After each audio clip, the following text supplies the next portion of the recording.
Hindi na movie. We did a movie together. Diba? Yung malungkot na movie, no?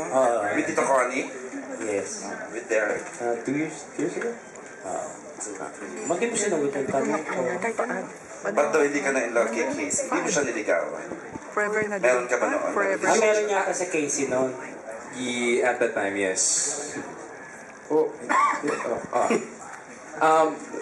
Kinalit. I mean ko naman kasi it's the first time na nakilala ko siya. It was the concert of si Ate Shawi. And naging crush ko siya. It's like, Anong concert yun, Sam? sa Araneta. Birthday concert ni mami mo. Tapos siya guested. 4 years ago? 5 years ago? Wala. Tapos, naging same group of friends din eh. So, we just became friends and naging close kami. Wala. May nauna lang siguro sa'yo. Ay, Diyos. Thank you very much. Thanks, JN. Nakahinga na ako naman. He's so gentle. I love Junardo. Hirap na hirap mag-control, di ba, si JN? Okay, Aaron. Yes, Mother Ethan. Ay, bago yung question. Personal handpick po ni Miss Judy Ann, both Casey at Sam for the role. And the management, syempre, na parang nagtugma. So, Judy fought for both of them for the role dito. At ang ganda ng chemistry nila, kitang-kita. Hindi ko tinatanong yun. Okay, go, Aaron. Intro ka lang. Ay, oo, sungit. Chotera. Okay. A question from Joe Bonson. Good evening. Wow. Profesora yan. Opo. Si Mami Jo po. My question would be, how was the tone of battery explained to you by the production? Tapos si Miss Casey, my question is also, meron bang pinagugutan na once in your life nagmaldita ka, doon mo kinuha yung pagiging kontrabida mo doon sa mga eksenang ginawa mo dito sa teleserye? Ano yung first question, sir? How was the tone of battery explained to you? Bugbugan ba all the way ito? Hindi naman, diba? How was it? Na you're gonna beat up, Yeah, I mean, nag-explain sila na ganun yung character ko. I mean, hindi siya gray character talaga. I mean, may bugbog talaga, may topak siya. Pag galit siya, may trigger siya. So, alam ko naman na yun ang mangyayari. And may mga text din na sinabi nila sa akin na aralan, yung mga movie text din. movie. Yung tempo na parang ganun din. So, ako naman po, about yung... Nag-beat up pa ka dito ni Sam? Never ka ba... Ay! Panoorin na lang po lang! Hindi ka pa nakita sa pilot team, pero... Ano daw? Yung pagmamaldita po, si Alexis po kasi, I always say na there's an Alexis in everyone. Mapababae, mapakirida, mapasingle girl, single parent, single woman, or kung karapat-dapat ba siya talaga na mahalin ng isang taong to, or kung Becky man yan, or anything. Talagang merong Alexis in everyone. Para siyang, yun ang pinag-uusapan namin ng makeup artist ko. Para siyang RTW na pag suot mo, basta may size ka, masusuot mo siya and madadala mo siya. May Alexis, there's an Alexis in everyone. Yung pagmamaldita po, sa totoo lang, I have so much fun with it. As in, tuwang-tuwa po ako sa role niya kasi sa character niya kasi ito yung tipong nagpapakatotoo siya. Yung kapag yung pinapakita po niya sa viewer yung lahat ng sides niya. Yung viewer lang po ang makakakita nun dahil kapag kaharap ni Alexis si Tito Romulus niya, si Tito Pit, iba rin yung kapag kaharap niya si Anissa, iba rin po kapag kaharap niya yung pinakamamahal niya sa buhay niya, si Eros. So, exciting siya for me. Tsaka, pag nag-action na, parang feel ko talaga yung ginagawa kong pangbubuli. Pag-uusapan talaga si Casey dito. I swear. Feeling nga namin magte-trending ka. Iba. Tignan po natin. Yung character kasi ni Sam, parang talagang you'll fall in love with him. Pero, yung topak na hirap lang ipaliwanag, pero basta. Okay, more questions, Aaron? Yes, we have a question. Na naka-vice ganda hair, ano ba yan? Tension D. Tension D? May peg siya! Judy, I would like to thank David Salon for my hair. We have a question from... Hindi tuloy si Alan. Kasi, forget it. Actually, go. I love Eros. Eros Domingo. We have a question from Alan Jones. No. Wala. For lack of anything to say. Kung maka-brush up ka lang here. Mismo. Si Casey mo. So, admittedly, Casey, parang meron ka rin talagang in real life, may maldita side ka rin. Naku, mabait po ako. Perfect po ako. Ay, oo. Si Alexis na po nagsabi nun. Siguro, I can say na mas nakilala ko yung sarili ko nung natuto na ako, nung talagang Ang ingay nyo, na-experience ko na yung bumagsak. Yung, alam niyo yun, yung na-experience ko na yung totoong emosyon. Yung iba't ibang emosyon na nararamdaman po ng isang babae dahil sa sobrang pagmamahal.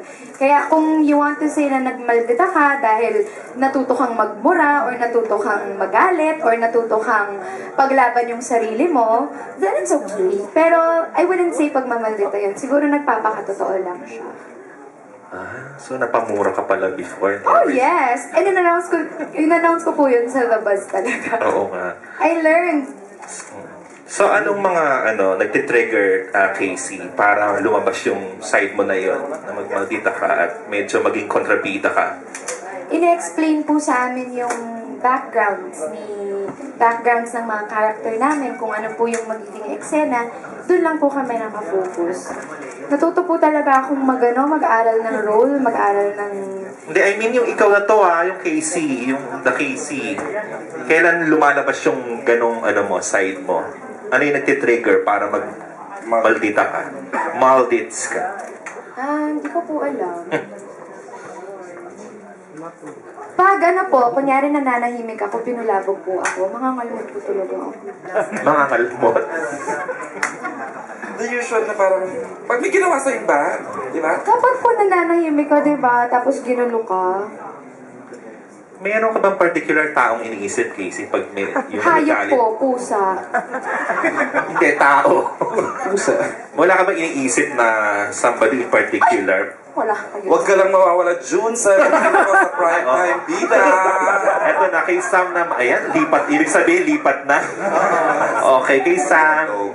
Kasi may pagka-dark yung character mo, di ba? So, in real life ba, si Sam na parang, di ba, napaka meek and mild, meron ka bang ganong side sa'yo? Minsan ba naisip mo rin, nakaisip ka ng saktan yung isang tao? May ganon ka na bang naranasan? Hindi po, hindi ganun ka-dark. Kasi si Eros, malala talaga eh.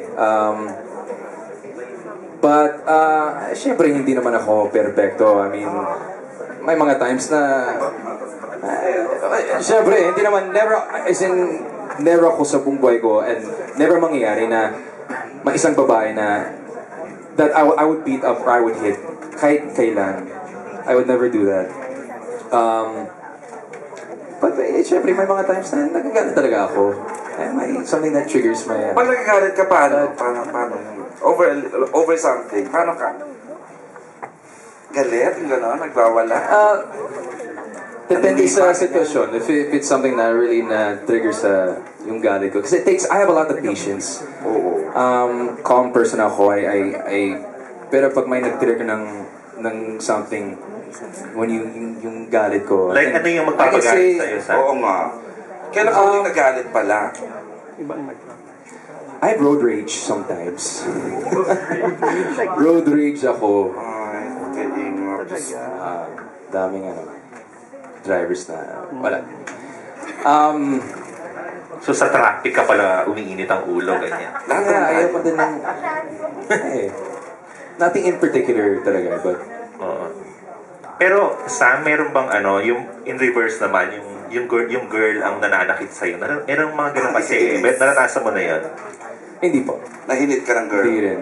Never, sa lahat ng naging relationships ko, wala akong na-experience na physical, walang sampal.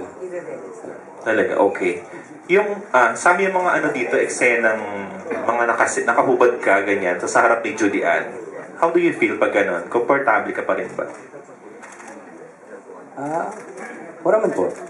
Ha? Bakit ako hindi maging komportable? Oo nga. Hindi naman parang wala akong suot. Oo. Hindi naman ganun eh. Wala akong ano.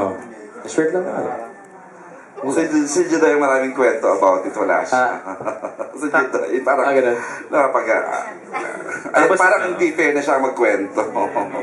Oo, siguro yung mga director natin, So ito pa Sam, pakilinaw mo lang kasi dati parang may issue, di ba, na parang kaya tumagal yung taping, yung ano neto, parang nagka-problema with your acting. Paki-clear mo na nga yun once and for all. Kasi dati may Jericho pa na ano, di ba, dito, tas nawala rin. Ano talaga yung totoo doon? Yung kung bakit sobrang tagal yung taping Hindi, namin. and yung issue na ikaw daw nahihirapan ka umacting, ganyan-ganyan. May problema ba talaga with you or ano? Ako, wala po akong narinig na masama from Juday, from the production, sa lahat ng nanood ng that are there, sa mga directors namin. Wala akong narinig na bad feedback at all. And ako, I'm open to criticisms naman eh. Kung may mga masasamang criticisms, I'm open to that kung makakatulong sa akin. Pero may mga criticisms talaga na that are just out there to put you down. And yun ang mga criticisms na hindi ko naman papansinin. total, once and for all, sabi ni Alan, our two directors, may we hear from you, Direct Jerry and Direct Tots, please? Unfair, sobra na, nakarating din sa akin yan. Yung about issues of natatagalan because, can we lend the microphone to Direct Jerry? Hello. Direct, about the performance of this, the actors, si Sam, about how he delivered the whole time na you were taping. Ay, wala pong problema. Happy birthday. Again, thank you. Birthday po kahapon. In-announce talaga. Wala pong problema sa acting ni Sam at ni Casey. Swear, hindi kami natagalan, hindi kami nahihirapan. Siguro mag-take two man kami, ibang dahilan, technical or ano. Tsaka, totoo po yun, walang etchos. Hindi naman namin papabayaan na hindi maganda yung performance niya. Pero, yung totoo lang, hindi talaga siya, hindi kami na-delay because of his acting or anything. Wala po, napaka-professional ng dalawang batang yan, napakagaling. Totoo po yun. Direct Thoughts? Ako, I agree with